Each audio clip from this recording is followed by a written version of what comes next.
మనం భగవంతుడి ముందు నిలబడినప్పుడు ప్రార్థనగా ఒక శ్లోకాన్ని చెప్తూ ఉంటాం.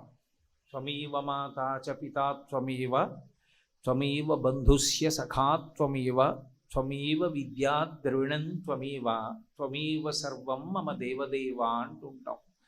ఈశ్వర, మీరే నాకు తల్లి, మీరే నాకు తండ్రి, మీరే నా స్నేహితుడు, మీరే నా బంధువు, మీరే నాకున్నటువంటి ద్రవ్యం, 1000 మాటలేలా, మీరే నాకు సమస్తం అని ఈశ్వరుణ్ణి ప్రార్థన చేస్తూ చెప్తాం. అది ఏ రూపం కానివ్వండి, ఈశ్వరుడి యొక్క రూపం ముందు నిలబడి ప్రార్థన చేసేటప్పుడు ఈ శ్లోకాన్ని అన్వయం చేస్తూ ఉంటాం. కానీ చమత్కారం ఏమిటంటే, భగవంతుని యొక్క స్వరూపాలకి కూడా తల్లి తండ్రి ఉంటూ ఉంటాయి. అలా ఉండే అవకాశం యథార్థానికి ఉండదు. ఎందుకుండదు అంటే, అది పరబ్రహ్మస్వరూపం కనుక. అందరికన్నా ముందున్నవాడు ఆయనే, ఎప్పటికీ ఉండేవాడు ఆయనే. ఆది మధ్యాంతరహితుడై ఉండేటటువంటి పరబ్రహ్మానికి ఒకనాడు పుట్టుక ఉండదు. పుట్టుక ఉండదు కాబట్టి గిట్టుట అన్న మాట కూడా అన్వయం కాదు. ఈ రెండూ ఉండవు కాబట్టి ఆయనకి తల్లి తండ్రి అనేటటువంటి మాటలు అన్వయం అయ్యే అవకాశం అసలు ఉండదు. ఒక తల్లికి తండ్రికి జన్మించడం అనేటటువంటి లక్షణం ఆయనకి ఉండవలసిన అవసరం లేనివాడు కనుక ఆయనకి తోబుట్టువులనేటటువంటి మాట కూడా అన్వయం కాదు. కానీ చమత్కారం ఏమిటంటే, ఒక్కొక్కసారి ప్రవర చెప్తూ ఉంటాం మనం వివాహంలోనూ. అక్కడ అలా ప్రవర చెప్పినట్టే భగవంతుని యందు కూడా బంధుత్వములు ఆరోపింపబడతాయి. శ్రీ మహాగణపతిని గురించి చెప్పినప్పుడు ఒక చిత్రమైనటువంటి శ్లోకం ఒకదాన్ని చెప్తారు. మాతామహ మహాశైలం మహస్తాత్ అపితామహం కారణం జగతాం వందే కంఠాదు పరివారణం అని ఆ శ్లోకం. ఆ శ్లోకంలో ఆయన యొక్క ప్రవర చెప్తున్నారు. విఘ్నేశ్వరుడి ప్రవర చెప్తూ మాతామహ మహాశైలం అని మొదలుపెట్టారు. అసలు ఎప్పుడైనా ప్రవర చెప్తే ఎటువైపు నుంచి చెప్పాలి అంటే, తండ్రి వైపు నుంచి చెప్పాలి. ఫలానా వారి యొక్క మునిమనవడు, ఫలానా వారి యొక్క మనవడు, ఫలానా వారి యొక్క కుమారుడు అని చెప్తాం. ఆయనకున్నటువంటి లౌకికమైన పేరు ఇది అని.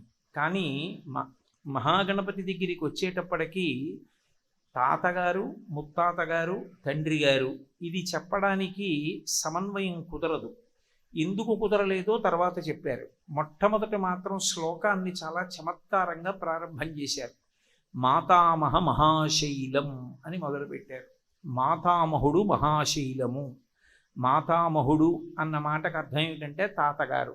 ఎటువైపు తాతగారు? తల్లి వైపు నుంచి ఉన్నటువంటి తాతగారు, అంటే తల్లి యొక్క తండ్రి గారు. అసలు ప్రవర ఎటువైపు నుంచి చెప్పాలి?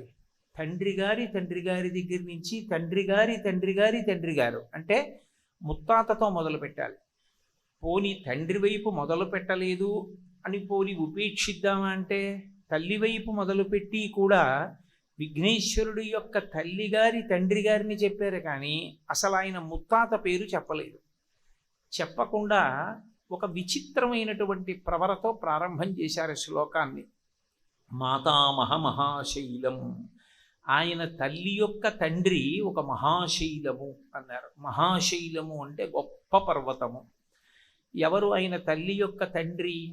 ఆయన యొక్క తల్లికి తండ్రి అని చెప్పినప్పుడు తొందరపడిపోయి గబుక్కుని పార్వతీదేవి తండ్రి ఈయన అని చెప్పడం సాధ్యం కాదు. ఎందుకు సాధ్యం కాదు అంటే, అసలు ఆవిడ పూర్వజ, అందరికన్నా ముందు పుట్టినటువంటి తల్లి, అందరికన్నా ముందున్నది కాబట్టి ఆవిడికి తల్లి తండ్రి అన్న మాటలు అన్వయం కావు. పోని అప్పుడప్పుడు ఆవిడ నువ్వు నాకు కుమార్తెగా జన్మించాలని కోరుకున్నటువంటి వాళ్ళని అనుగ్రహించడానికి వాళ్ళకి కుమార్తెగా వచ్చింది. దక్షిణ దేశంలో మధురలో ఉండేటటువంటి మీనాక్షీదేవి మలయధ్వజుడనేటటువంటి రాజుకు కుమార్తెగా వచ్చింది. అలాగే కాత్యాయని అన్న పేరుతో కాత్యాయనునకు కుమార్తెగా వచ్చింది. అలాగే ఒకానొకప్పుడు పర్వతరాజపుత్రి పార్వతి అన్న పేరుతో వచ్చింది.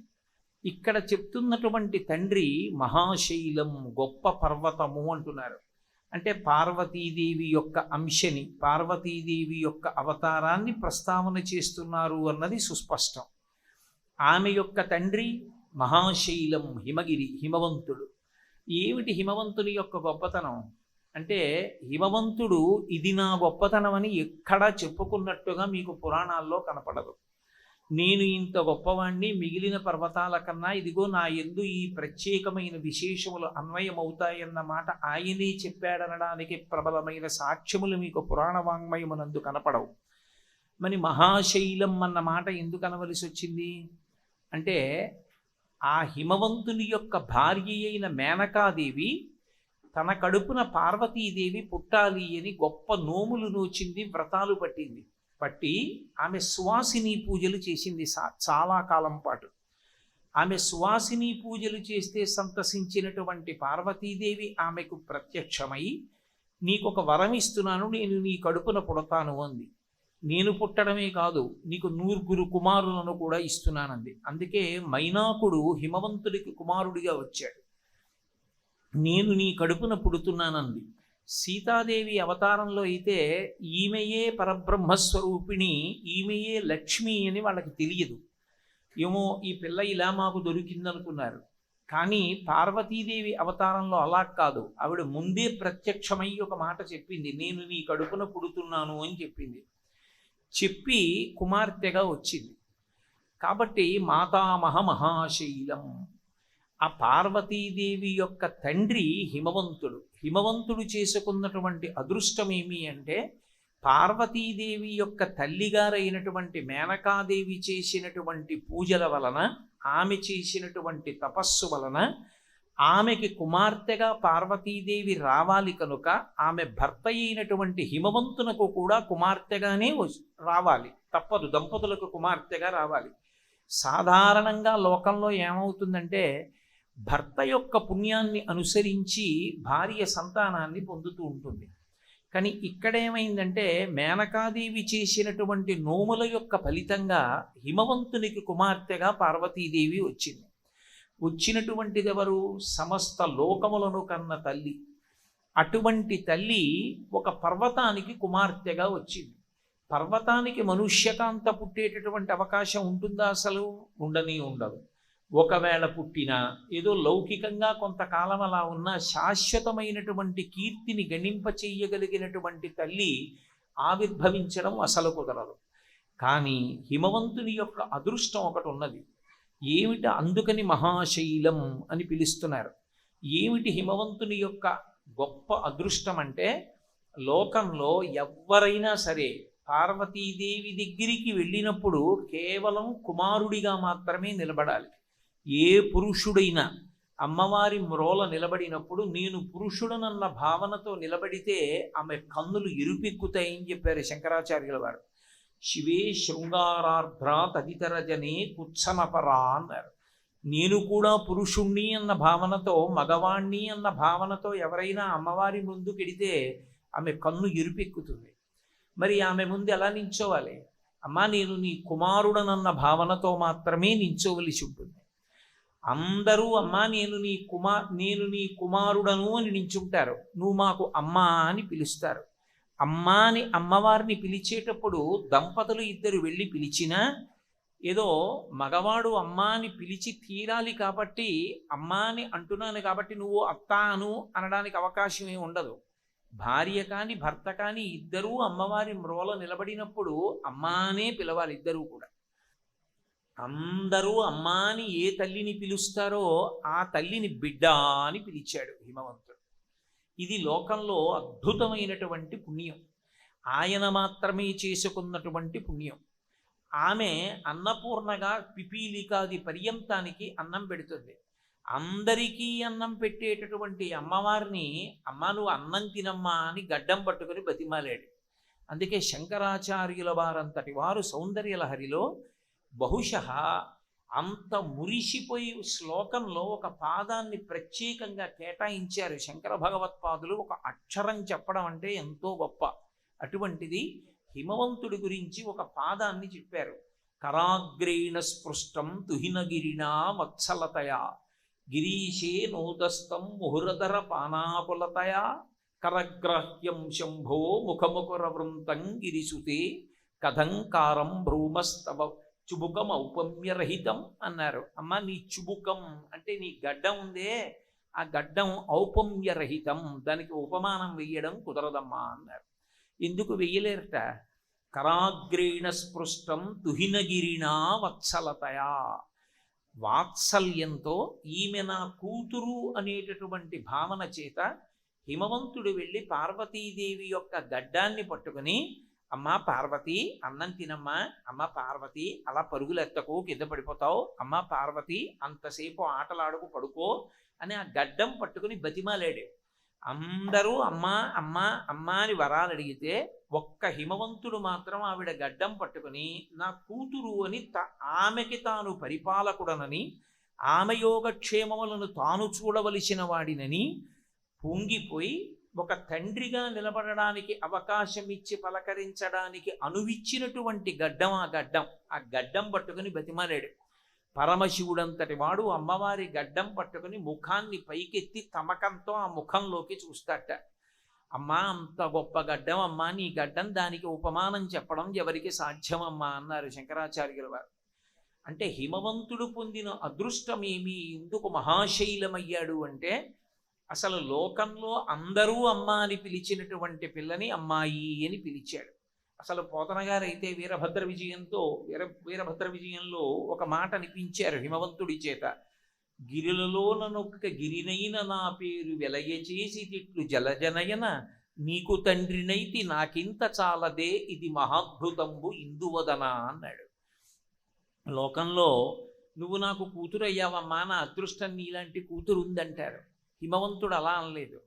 గిరులలోనొక్క గిరినైన నా పేరు వెలయచేసి తిట్లు జలజనయన, ఓ తామర పువ్వుల వంటి కన్నులున్నటువంటి పార్వతి, నీకు నేను తండ్రినయ్యాను. నీకు తండ్రి అవడం సాధ్యమా? ఎందుకు సాధ్యం కాదు? అసలు ఆమెకి జన్మ లేదు, ఆమె జన్మ ఎత్తవలసిన అవసరం లేదు, ఆవిడ పుట్టదు. పుట్టవలసిన అవసరం లేని తల్లి మేనకా హిమవంతుల యందు ఉన్నటువంటి గౌరవం చేత వాళ్ళకి కుమార్తెగా వచ్చింది. నువ్వు కుమార్తెగా వచ్చావు కాబట్టి నేను తండ్రినయ్యాను. లోకంలో కర్మవశం చేత బిడ్డలు జన్మిస్తారు, తాను తల్లో తండ్రో అవుతూ ఉంటారు. కానీ నీకు తండ్రినవడం నేను చేసుకున్న పుణ్యం కాదమ్మా, నువ్వు నన్ను అనుగ్రహించడం వల్ల నీకు నేను తండ్రినయ్యాను. ఇప్పుడు నువ్వు అనుగ్రహించడం వల్ల నా కీర్తి ఎంత శాశ్వతత్వాన్ని పొందుతుంది అంటే, హైమవతి అన్న పేరు శాస్త్రమునందు వాంగ్మయమునందు శాశ్వతమైనటువంటి స్థానాన్ని పొంది హిమవంతుని యొక్క కుమార్తె అని పేరు వస్తోంది. కాబట్టి కేవలం నేను కొండని, ఇన్ని కోట్ల కొండలు ఉన్నాయి, ఇన్ని కొండలలో నా పేరే ఇంత కీర్తితో మిగిలిపోతోంది అంటే కేవలం నీకు తండ్రినవడం నా అదృష్టం అన్నాడు. నీకు తండ్రినైతి నాకింత చాలదే ఇది మహాద్భుతంబు ఇందువదన, ఇది మహాద్భుతం అమ్మా. నిజంగా నీకు నేను తండ్రినవడం ఏమిటమ్మా? నేను తండ్రినవ్వలేదు, నువ్వు నాకు కూతురు అయ్యావు కాబట్టి తండ్రి అని పెంచుకుంటున్నాను. అది హిమవంతుని యొక్క హృదయం. కాబట్టి మహాశైలం పుట్టినది పార్వతీదేవే అన్న విషయం సుస్పష్టంగా తెలుసు హిమవంతుడికి. అందుకే పార్వతీదేవి పుట్టి చిన్న పిల్లగా పట్టుపావడా కట్టుకుని ఇంట్లో నడుస్తుంటే హిమవంతుడు మురిసిపోయాడు. ఇంత పెద్ద పర్వతం కూడా మంచుకొండ కరిగిపోయి ఆనందపడిపోయి బిడ్డ దగ్గరికి వెళ్ళి, నరదేవాసుర పూజితాంఘ్రియుగళ నారాయణీ శాంకరి నిశాచర దర్పోన్నత సంహరీ సదమలా చండార్చిని యోగిని తరుణీ ఆగమవందిత భగవతి తల్లి జగన్మోహిని అని పిలుస్తూ అమ్మవారి యొక్క వైభవాన్నంతటినీ కూడా స్తోత్రం చేశాడు. అమ్మ, నీలాంటి పిల్ల నాకు లభించడం అంటే, నాకు కుమార్తెగా రావడం అంటే నా జన్మజన్మల సౌభాగ్యం అమ్మా అని చెప్పుకున్నాడు. కాబట్టి మాతామహ మహాశైలం, వినాయకుని యొక్క తాతగారు, ముత్తాతగారి ప్రసక్తి లేదు. అసలు హిమవంతుని యొక్క తండ్రి ఆ ప్రసక్తి తీసుకురాలేదు. ఎందుచేత అంటే హిమవంతుడు విష్ణువాంశ సంభూతుడై వచ్చాడు అని శాస్త్రవాక్కు. అందుకే ఇక హిమవంతుని యొక్క తండ్రిని చెప్పలేదు.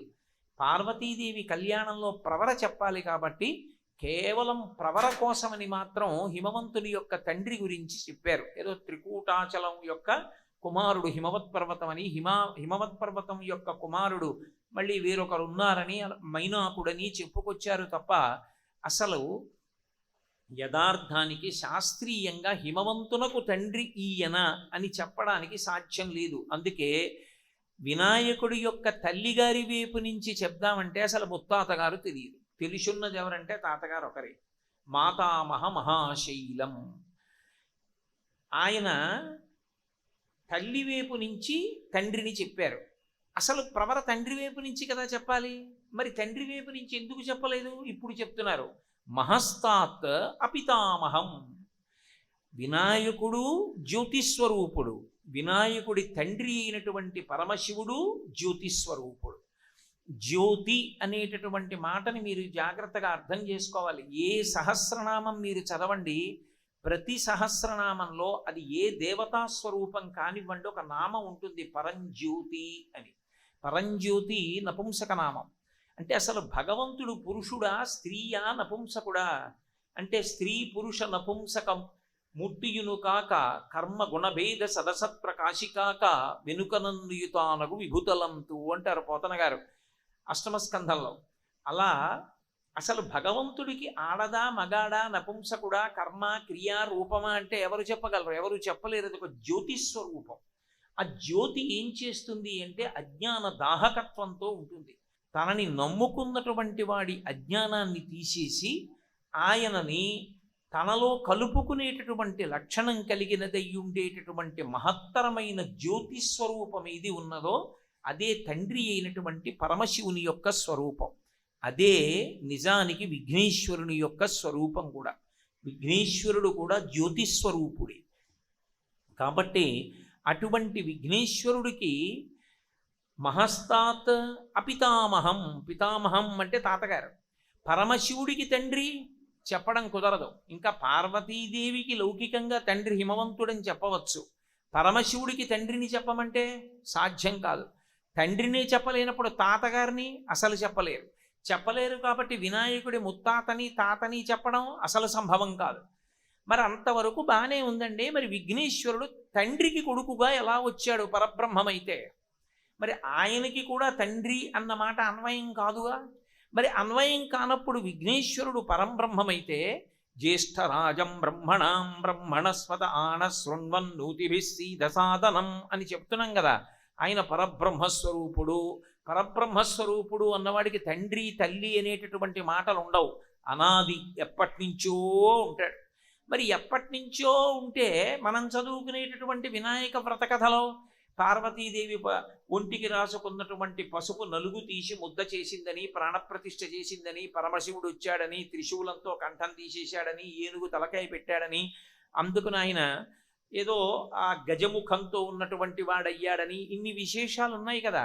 మరి ఆయన పరబ్రహ్మమైతే ఆయన జ్యోతిస్వరూపుడు కాబట్టి ఆయనకి తండ్రిని తాతని చెప్పడం కుదరదు అని తండ్రిని కూడా పరమశివుణ్ణి కూడా ఒక స్థాయిలో పక్కన పెట్టాలి అంటే ఎలా అన్వయం అంటే తాడేపల్లి రాఘవనారాయణ శాస్త్రి గారని మహానుభావుడు, ఆయన దీని గురించి ఒక అద్భుతమైన వ్యాఖ్య చేశారు. ఒకప్పుడు ఆయన ఇంట్లో తిరుగుతుంటే బాలాస్వరూపంలో అమ్మవారు తిరుగుతూ ఉండేది, ఆయనతో పాటే కూర్చునేది. ఆయన ఎంత ఉపాసన చేశారంటే ఆయన కూర్చుంటే ఒక కొయ్య కుర్చీలో చాలామందికి ఆడరూపంలో కనపడేవారు. ఆయన రాఘవనారాయణ శాస్త్రి గారి దర్శనం చేసుకుందామని వచ్చినటువంటి కొంతమంది స్త్రీలు రాఘవనారాయణ శాస్త్రి గారిని పలకరించి శాస్త్రి గారు ఎక్కడున్నారని అడిగేవారు. ఆయన నేనే శాస్త్రిని అనేవారు. అంటే అయ్యో పరాచికం ఆడకండమ్మా, శాస్త్రి గారు ఎక్కడున్నారు అని అడిగేవారు. ఆయన కంఠం కూడా స్త్రీ కంఠంగా వినపడేది. ఆయన బుద్ధుందా లేదా నేనే శాస్త్రిని అని చెప్తే అని లేచి నిలబడేవారు. నిలబడితే అప్పుడు వాళ్ళకి గగుర్పాటు చెంది అవును ఈయనే శాస్త్రి గారు అని కనిపించేది. ఆయన స్త్రీ రూపంలో కనపడుతుండేవారు. ఆయన ఇంట ఎప్పుడూ బాలారూపంలో అమ్మవారు తిరుగుతూ ఉండేది. ఇప్పటికీ మీరు వెడితే చందోల్లో రాఘవనారాయణ శాస్త్రి గారు కూర్చున్న కుర్చీ, రాఘవనారాయణ శాస్త్రి గారు ఉపాసన చేసినటువంటి ప్రదేశం, వారి భార్య గారు పాయసం వండి గిన్నెలో తీసుకొచ్చి గది మధ్యలో పెడితే రాత్రి చిట్ట చివరి అతిథికి అన్నం పెట్టే వరకు అందులోంచి పాయసం వస్తూనే ఉండేది. లేవనుకోకండి అటువంటి పాత్రలు. ఈ మధ్యనే నేను అటువంటి పాత్ర ఒకటి చూశాను. పాయస పాత్ర కాదు కానీ ఒక అద్భుతమైనటువంటి పాత్ర ఒకటి చూడడం జరిగింది. సభాముఖంగా వాటి వివరాలు చెప్పడం సాధ్యమయ్యే విషయం కాదు కాబట్టి నేను చెప్పట్లేదంతే.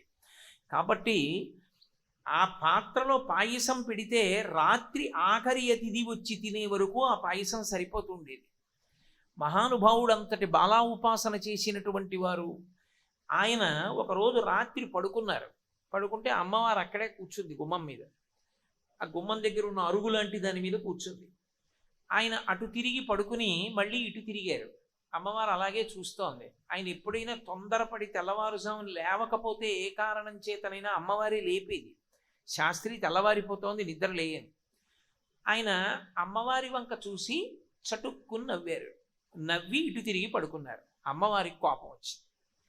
పడుకుంటున్నవాడివి, కునుకొస్తున్నవాడివి కళ్ళు తెరిచి నన్ను చూసి ఎందుకు నవ్వావో, అదేదో వెటకారంగా ఉందా నవ్వు, ఎందుకు నవ్వావో చెప్పన్నారు అని అమ్మవారు అంటే రాఘవనారాయణ శాస్త్రి గారు అన్నారు, నేను చెప్తా, కానీ నీ చెప్పిన తర్వాత శాస్త్రి ఇలా చెప్పావని నువ్వేం అనుకోకూడదన్నారు. సర్వం శ్రీ ఉమామహేశ్వర పరబ్రహ్మార్పణమస్తు. స్వస్తి.